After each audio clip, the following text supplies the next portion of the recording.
This is VOA Africa.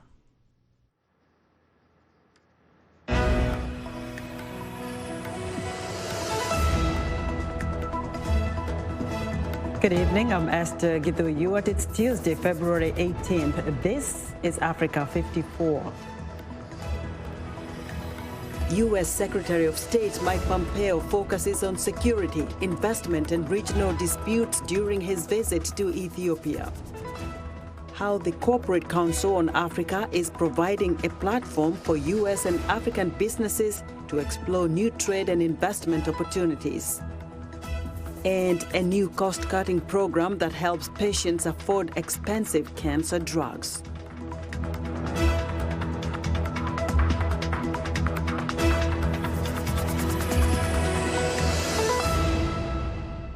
We'll have those stories shortly. But first, an operation launched in Kenya in 2015 to root out extremists and meant to last only a few months is still struggling to stamp out the al-Shabaab terrorist group. Villagers are afraid to go into the northeast Boni forest near Somalia, and a deadly January attack on a joint Kenya-U.S. military base underscores ongoing insecurity. Mohammed Yusuf reports from Kiangwe, Kenya. Bilal Abdi thought she was safe getting a lift from police one day in 2017, along with 6 other civilians, when al-Shabaab terrorists ambushed the car. The Islamist militants detonated a bomb on the road they were on in northeast Kenya, then sprayed car with bullets. My leg was bleeding. One man aimed at me. I tried to duck. The bullet hit me in the neck. The man came down, passed near me, checking if I was dead without even looking at me. The 3 police in the car fled while the driver and 5 civilians were killed, including a child. Abdi survived, but it took until January this year for surgeries to remove bullets, still lodged in her neck and left leg. My father told me to return home, but I told him the road is not safe. Before, I was farming my land for my family, but now I've become a disabled person. Kenyan authorities have since banned civilians from traveling with security who are fighting a prolonged war against the militants. The terror groups mainly target our security vehicles and security officers. So by having civilians on those vehicles, they also become targets. Kenya launched an operation to flush out al-Shabaab terrorists from the Boni forest on the border with Somalia in 2015. It was to last only a few months, but nearly 5 years later, villagers still avoid going too far into the forest for fear of attack. If you are seen in the forest, you can be killed. You don't know these people. They are animals who live in the forest. You are nothing to them. It's better I die here of my hunger than go deep into the forest. Underscoring the area's insecurity, the militants launched a brazen assault on a joint Kenya-U.S. military base in Lamu County in January. 3 Americans were killed. While Kenyan security battled to secure Boni forest from al-Shabaab, villagers are left struggling to earn a living. Mohammed Yusuf for VOA News, Kiangwe, Kenya.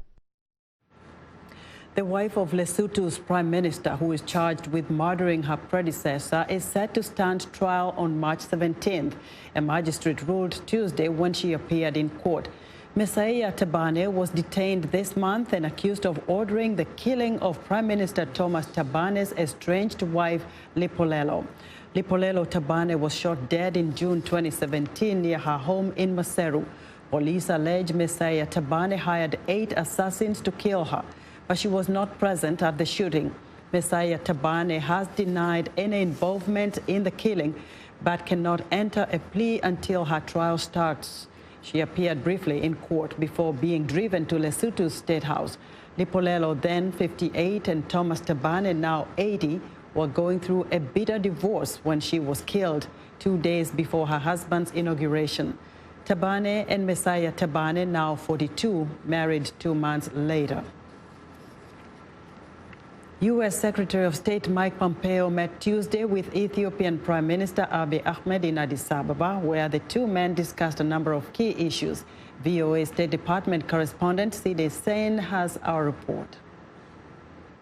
Secretary of State Mike Pompeo has had a packed day here in Ethiopia, in Addis Ababa, meeting with the foreign minister, the president, the prime minister, and going to the U.S. Embassy and meeting with an interreligious council there. So it's been a packed day.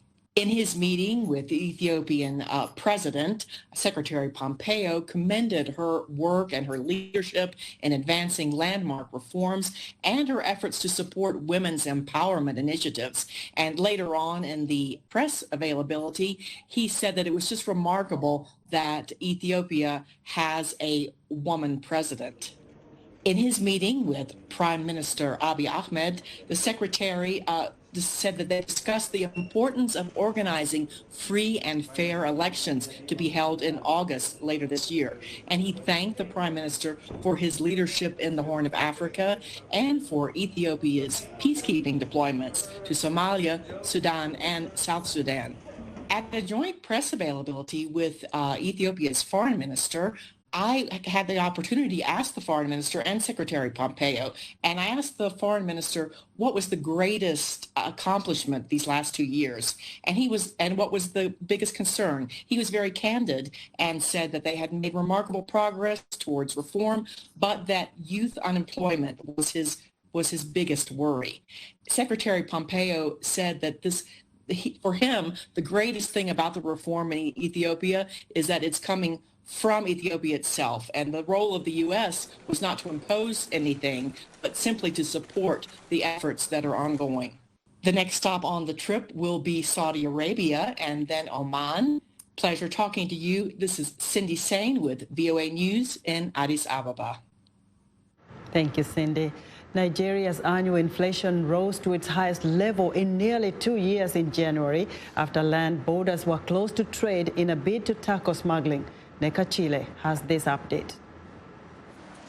Nigeria's annual inflation has hit its highest level in nearly 2 years, data released on Tuesday showed, after Africa's biggest economy stopped all trade in goods via its land borders. Inflation stood at 12.30% in January compared with 11.98% in December, the country's National Bureau of Statistics said. It was the 5th straight month of increases and the highest rate since April 2018. The government halted all trade in goods via its land borders indefinitely to fight the smuggling of rice and other goods. But economists say that the choking off of supply has driven inflation and its shoppers who are feeling the pinch.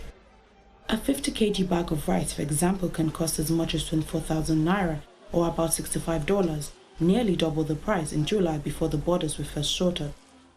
A separate food price index showed inflation at almost 15% in January, up from the previous month. The Bureau of Statistics said that what caused the increases in prices for foodstuffs include bread, cereals, meat, potatoes, and fish. The central bank, which has been targeting single-digit inflation, said it expects to keep monetary policy tight in 2020 to combat the rise in prices and support the currency amid slow growth. That was Neka Chile of Reuters reporting. Florizel Liaza, President and CEO of the Corporate Council on Africa, says the organization plans to hold its 13th U.S.-Africa Business Summit in Marrakesh, Morocco this year.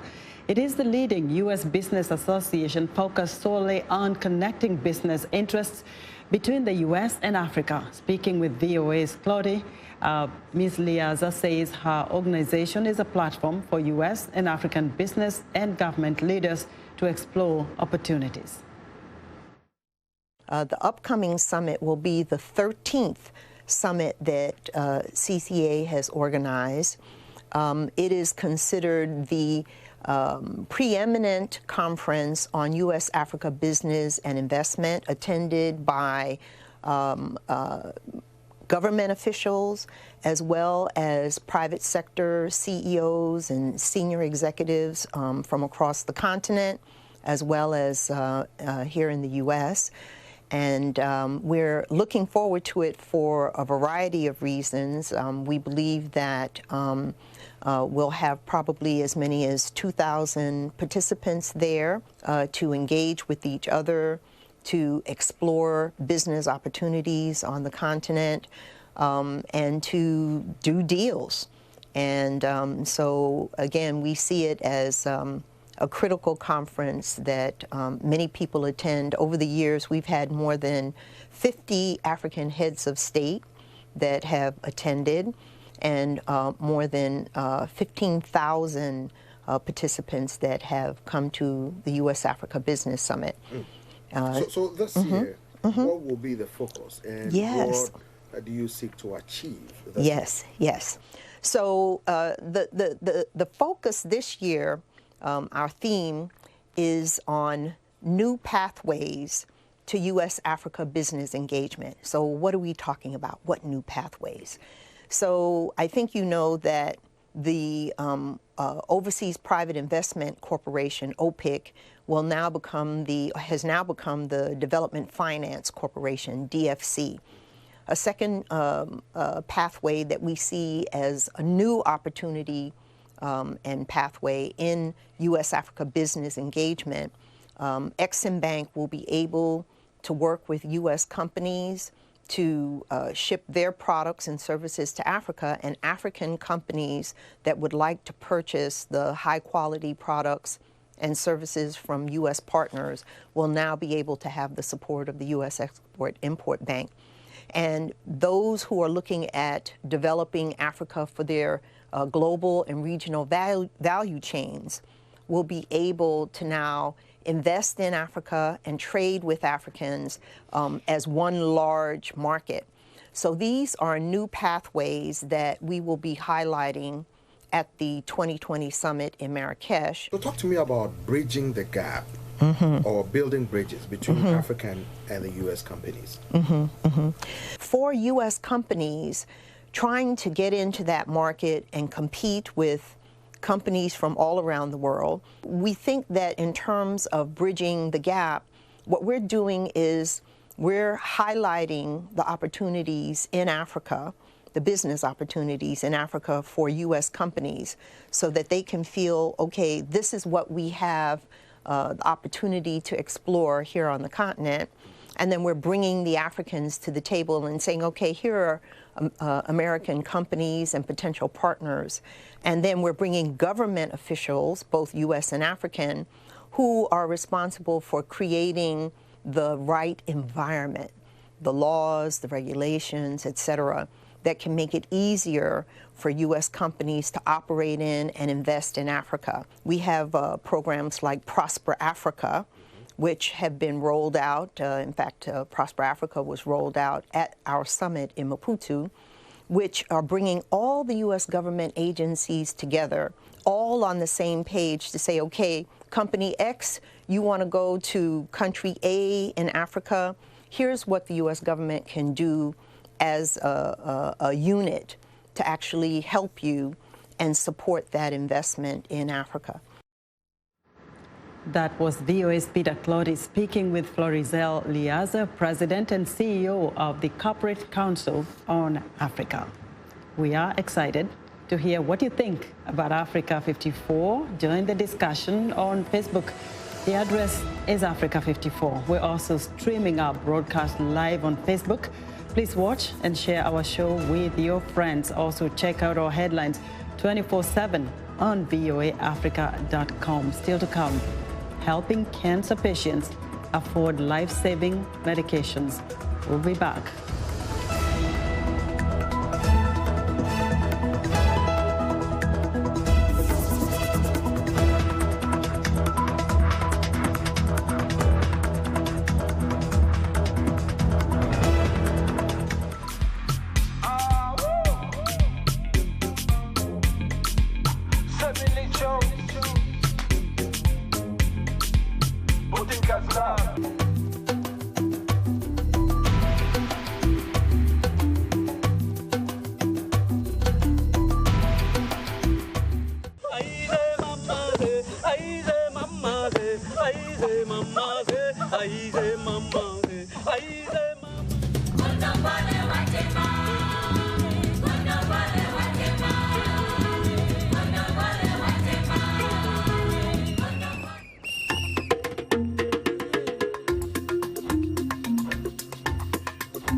Show me Mr. Soprano.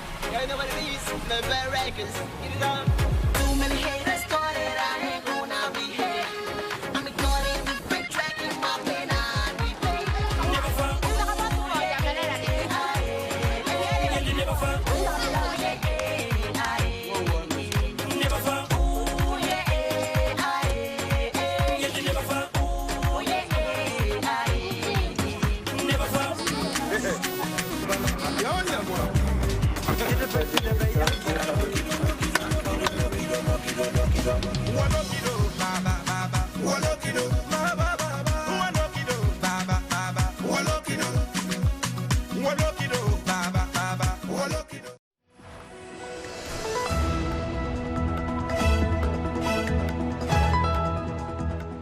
I'm Clara Frank, and here's what's trending.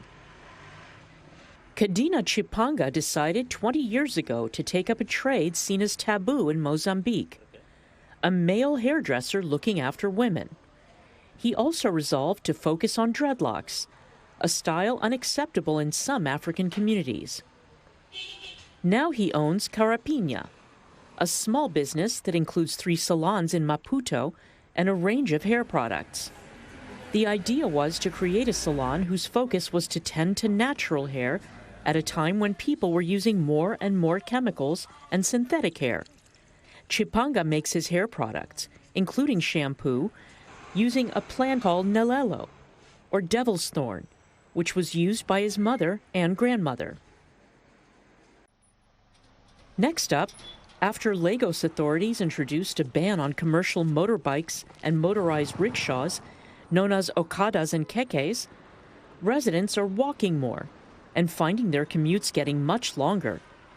In a city already notorious for traffic jams, the gridlock has intensified since the ban, prompting protests and the hashtag Lagos is Walking to trend on Twitter. State Governor Babajide Sanwo-Olu outlawed the loosely regulated bikes and rickshaws, citing safety and security concerns, and he's since launched 55 additional buses and inaugurated 14 public ferries. The ban has also hit former drivers who have lost their income in a nation with 23% unemployment. And finally, Bollywood diva Kareena Kapoor brought the curtains down on a 5-day Lakme Fashion Week wearing a bottle green gown with a plunging neckline. The futuristic fashion was made with fabrics made of industrial waste, giving out a 3D effect. Models dressed in gowns and dresses in shades of red, black, brown, silver, and green also hit the catwalk. Also featured were more traditional looks in rich fabrics, offset with dramatic headpieces. And that's what's trending today.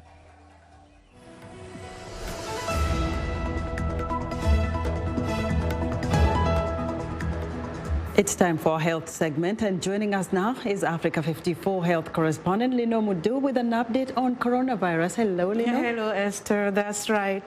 As the coronavirus continues its deadly assault on Hubei province, Chinese health officials reported Tuesday the number of confirmed cases from the COVID-19 outbreak now tops 72,000, with the death toll rising to nearly 1,900. Tuesday's update includes 98 more deaths and over 1,800 new cases of the virus that is straining China's healthcare system and causing authorities to lock down areas in an effort to stop it from spreading. China's state television reports that one person who died from the virus Tuesday was Liu Ziming, the director of Wuchang Hospital in Wuhan, the epicenter of the outbreak. World Health Organization Chief Tedros Adhanom Ghebreyesus says that Chinese data from recent days appear to indicate a decline in new cases. This trend must be interpreted very cautiously. Trends can change as new populations are affected. It's too early to tell if this reported decline will continue. Every scenario is still on the table. Ghebreyesus says more than 80% of patients have a mild form of the disease and will recover. Wuhan and Chinese cities are being quarantined. We spoke to one African student, Suhaila Saif, a native of Tanzania, who is currently pursuing her medical studies in Wuhan. Take a listen. We are living in fear. We are tired of being worried. Everything has paused. We don't know what's going to happen in the future. We are afraid to go out to find food, to find necessities that we can keep up with our daily life. The school has made this system whereby every day in the morning we have to report our temperatures and our health. If you're feeling good or if you're not feeling good, you have to report to the teacher. And this will keep up with everyone who is at risk. They will know what to do after that, and they have also given us community hotlines so that we can contact them in case of emergency. They're doing their best to keep us safe, but we're still not feeling safe since when we are running out of items, we are forced to go outside to find food and gloves and masks. This is a very bad situation for us. A student from Cameroon living in Jiangsu is the first African known to be infected with the coronavirus. Chinese health officials say the student has recovered. Thousands of African students, workers, and families remain in lockdown across central Hubei province. The WHO says there are 794 confirmed cases outside of China. Some 444 cases have been passengers on a cruise ship under quarantine in Yokohama, Japan. The U.S. says it has evacuated more than 300 of its citizens and their immediate family members who had been on board of the Diamond Princess vessel. All of the U.S. evacuees are being held under quarantine for an additional 14 days. Now, in a new report released by the World Health Organization and the International Agency for Research on Cancer, experts warn that if current trends continue, the world will see a 60% increase in cancer cases over the next 20 years. The WHO says the largest increase in new cases, about 81%, will occur in low and middle income countries, where current survival rates are the lowest. In 2019, more than 90% of high-income countries reported that comprehensive treatment services for cancer were available in the public health system compared to less than 15% of low-income countries. The report says, among other reasons, countries have had to focus limited health resources on combating infectious diseases and improving maternal and child health, while health services are not equipped to prevent, diagnose, and treat cancers. At the disease burden, the NCD take the majority of the share of the global disease burden. That's almost same for every country as well. Even for the African country, we understand probably infectious disease will be number one, but it's not true. We have a lot of data from African countries. Over 60% of disease burden come from the non-communicable diseases. That's why we think that we have to work together more closely and invest more on non-communicable diseases, including cancer. We absolutely call the countries, when they look at primary health care strengthening and the package, make sure that cancer, including all the cancer intervention and diagnosis, treatment, and other health technology can be absolutely packaged in the universal health services in the country. The WHO highlights a wide range of proven interventions to prevent new cancer cases, including controlling tobacco use, vaccinating against hepatitis B to prevent liver cancer, and vaccination against HPV to prevent cervical cancer, as well as early screening for prostate cancer. A lot of people are surviving cancer because new treatments have become more effective. But there's one thing that stands in the way for many people, and that's having the money to pay for cancer treatment. VOA's Carol Pearson reports that at least one hospital in the U.S. is working to make treatment more affordable. Have you been feeling well? Yes. Medical care in the U.S. costs more than it does in any other developed country. Breathe in and out. That means surviving cancer can empty a patient's bank account. When Tori Gaib got her cancer diagnosis, she thought she would be okay financially.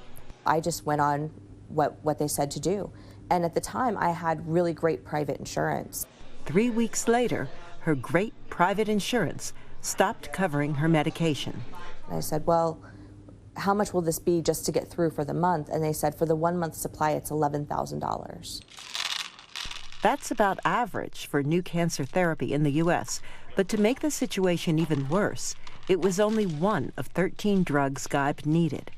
The astronomical cost of cancer treatment causes many patients in the U.S. to try to save money at the expense of their health. 1 in 4 cancer patients actually report engaging in some risky behavior to try to save on costs. So either skipping refills of medications or even splitting doses.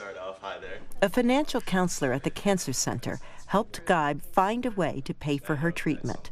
We've helped over 30,000 patients gain access to grant funding or manufacturer assistance program with a total value of over $500 million. The hospital also introduced a new program that keeps these expensive medications from going to waste.